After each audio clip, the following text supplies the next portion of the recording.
Hi, welcome to 3 Acre Homestead. My name is Dana, if you're new here, and welcome. And if you're not new here, welcome back. I appreciate you being here. What are we doing today? We're gonna make homemade teriyaki sauce, and we're doing that to make beef jerky.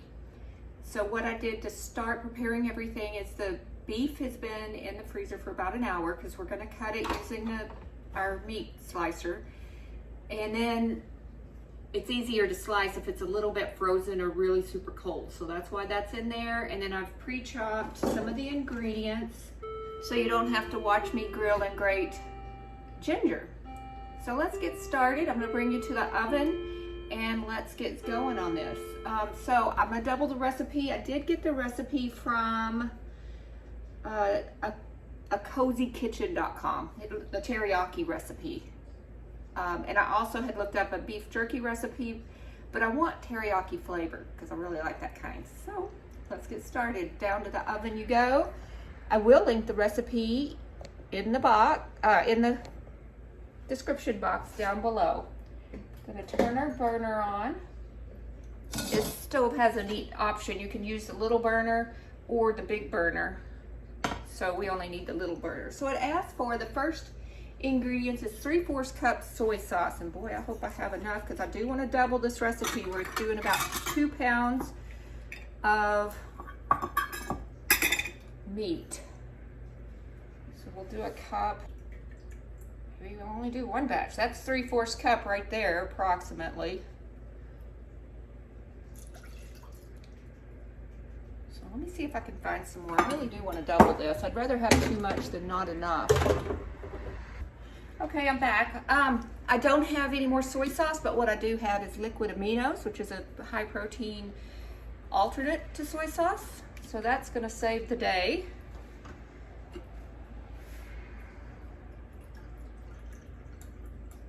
And okay, so we got that going. Put the soy sauce on our grocery list. Then we need a 1/4 cup of water. So since we're doubling, I'm going to do a 1/2 cup of water.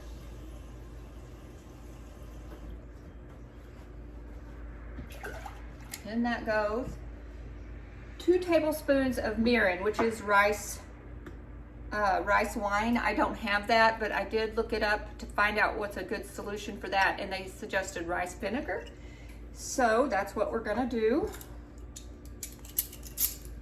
4 tablespoons of this. The recipe says 2. Again, we're gonna double. Okay, that was a little extra. Okay, we'll call that enough. And then we need 1/2 cup of brown sugar.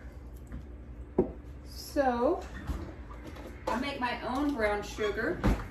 What it takes is 1 tablespoon of molasses to 1 cup of sugar. Since we're doing, you needed a 1/2 cup, and I'm gonna do a cup.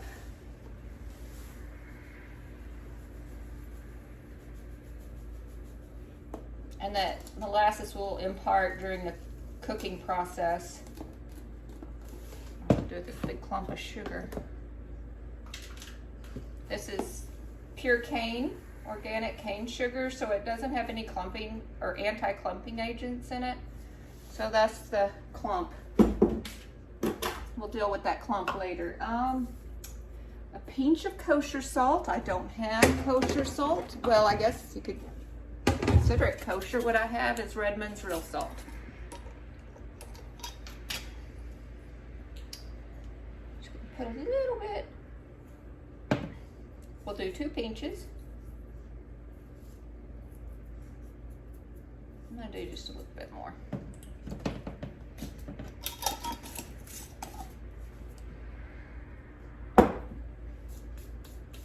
And 2 garlic cloves. I did 4 small ones, and 2 teaspoons of fresh ginger, which is about a 1.5 inch knob. That might be a little more than required or asked for in the recipe, but I don't think it's going to hurt anything. So in it goes. Oh, it smells good already. So now, oh, I forgot the molasses, didn't I? So we need a tablespoon of molasses.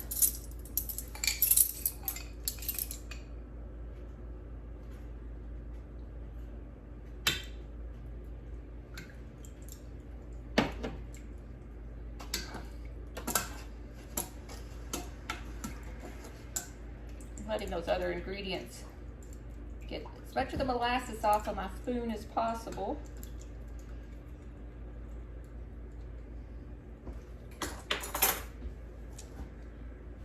That's what it's looking like already.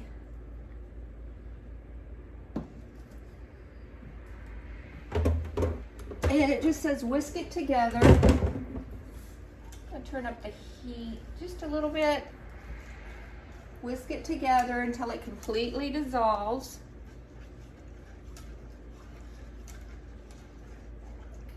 Bring it up to a simmer and let it simmer for 10 minutes. And then we're going to put it in a bowl to let it cool. So the way I did the ginger, I peel it with a spoon. That's the easiest way to do it. And then I just use my box grater to grate it.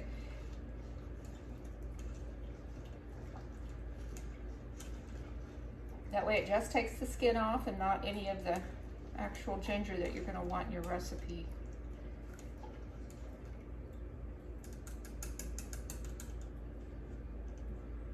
Goodness, that smells good. Now, while this is starting to simmer, we're going to start on our meat.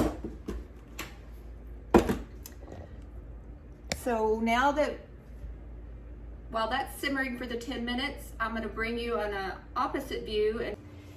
And for the meat, we're going to cut off some of this silver stuff because that just gets really chewy. Cut like a smaller knife where you can't chew it. I am going to give it to the chickens.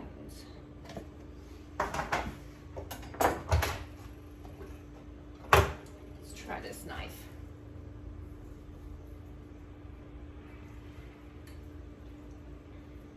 And the dog will want some of that too, as soon as she figures out what we're doing.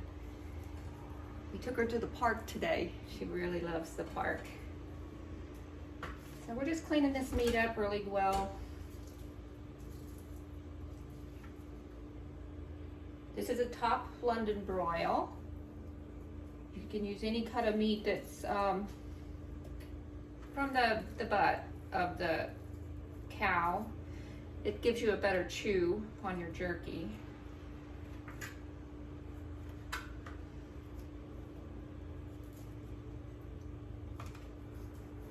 So we're going to cut it 1/4 of an inch thick. Go with the grain. And to figure out my 1/4 inch, I use this little handy, let me put the knife down, this little ruler, metal ruler, and I just kind of put it up here to see. Yeah, and that's perfect. That's a 1/4 inch right there. So I made it too thin one time, and then I'd let it dry too long, and it like would be it was powdery. Didn't like that. I ate it, but I don't want to do it again.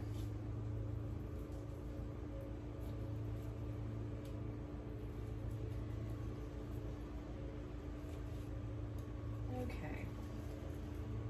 This looks better. I can't remember how loud this is, but we're going to start now, and you're supposed to go with the grain. So the grain is the striations in the meat.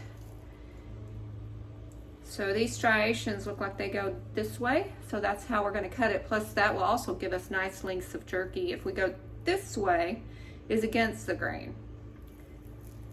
So in fact, I think I'm going to cut this down to make it a little easier for me to handle. Okay, let's.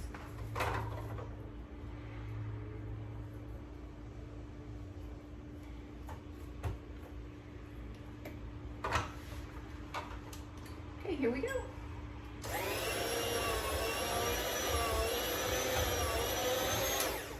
Turn that off, and this is what we're getting. That's probably good enough. I was kind of thinking to myself, do we want it a little bit thicker? And they're falling on a tray. They're not just going right on the cabinets. That's one of the neat things about this machine. Got it at a Facebook sale.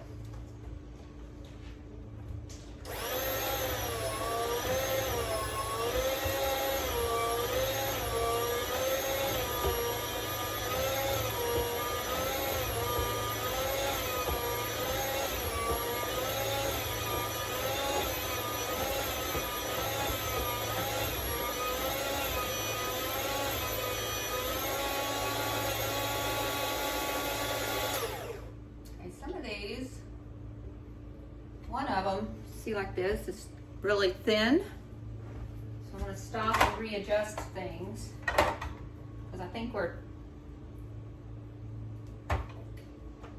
got kind of lumpy jawed here on our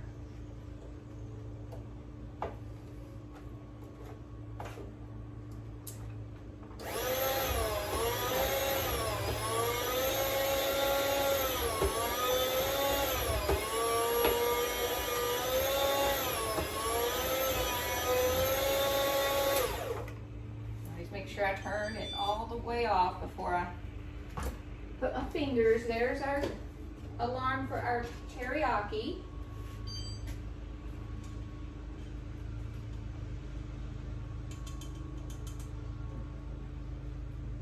And some of this, I'm going to call this, might be slightly thicker, but it'll be okay.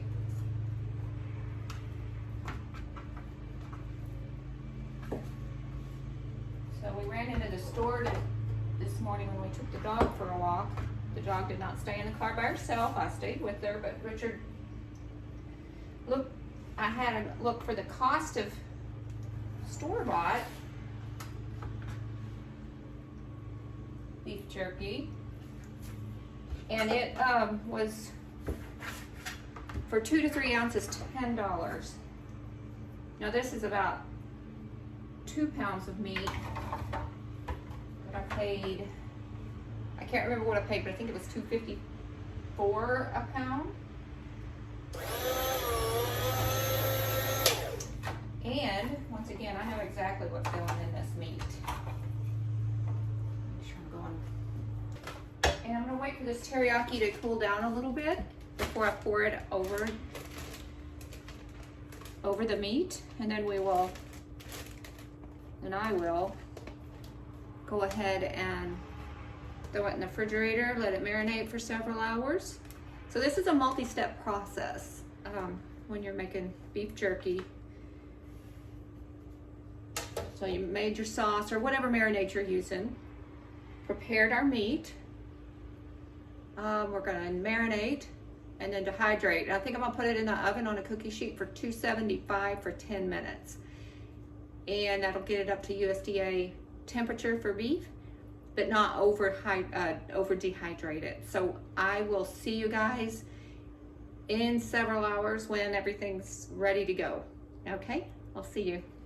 Admittedly, it has been a couple of days since we were working on our beef jerky, and we're back now to finish it out. The reason I was behind is because it was getting late in my day and I was finishing up the dreaded colonoscopy prep, which I had on Monday. And I want to encourage, I put it off. Nowadays they recommend it at 45. Used to it was 50, and I'm 56. So I didn't do it like I was supposed to. I finally decided to go ahead and get the thing done. I don't have any family history, but I was tired of my husband and my primary care nagging me about it because I just didn't want to do it. So I finally did it. It went wonderfully. All is good. The prep wasn't that bad at all. It's not dirty. It's not uncomfortable, or at least the one I had to do. It was all over the counter.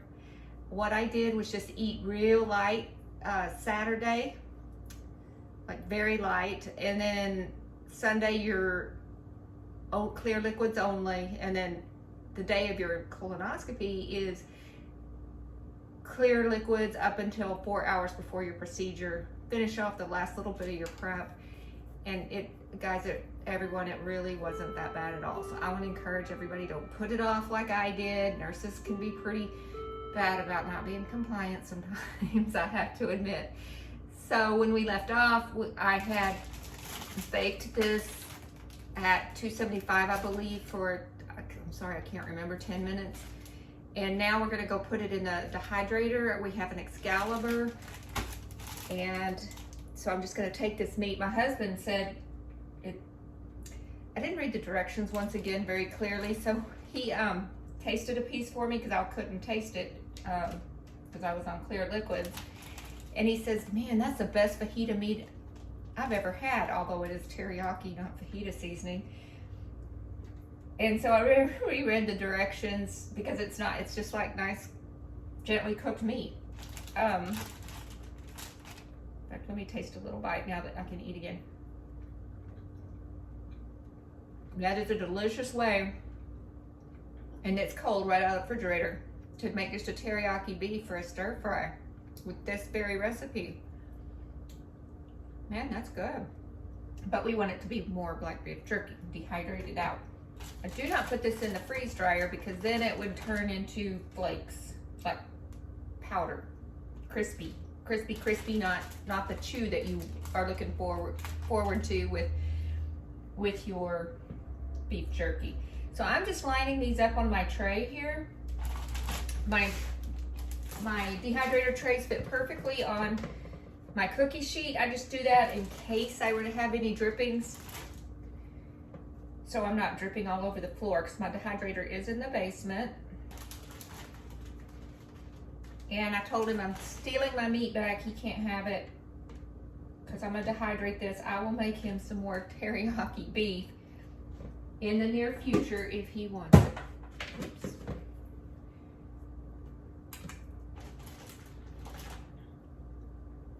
Gotta look up the temperature for the Excalibur, but we'll do this for 6 to 8 hours. I'll set it for 6 to 8 hours. And then it should be nice and beef jerkied in the morning. So I only did 2 trays worth, it looks like. I'll go ahead and put all the trays in because it kind of closes it up like a little oven, but yet lets the air circulate. But I don't want all the heat, you know, having to run extra hard because all the heat's leaving at once if you leave the whole thing open. Yeah, I don't even have 2 trays, so I'm gonna spread this out a little bit better just so we get, in fact, I think I'm gonna, no, I don't know. No, I'm just gonna spread this out a little bit so it can have more airflow. Sometimes I think I try to be too efficient and pack stuff in. There's a tiny little piece, I'm gonna eat it. It is delicious. This is gonna be excellent beef jerky. The thickness is perfect, everything about it. So I'm gonna run this downstairs, and then it'll be tomorrow before we finish this video up with the final product of our beef jerky. So we'll see you tomorrow. Bye. Oh, hi. Just got that beef jerky out of the dehydrator, and boy is it good. I couldn't help but sample a little piece. The chew is just perfect. I don't know, I just did a really good job, I have to say. Let me taste a bite again. That is absolutely perfect. I do encourage you to try this recipe of beef jerky. It's so good. So thank you for being here with me on this beef jerky journey. Please like, subscribe, press those notifications. Leave me some comments down below what you think. If you have ideas to improve anything, which with this one, I don't think there's anything to improve. But if you have some, let me know. Thanks for being here, watching all the way through. If you did, I really do appreciate it. And we will see you next time. Bye.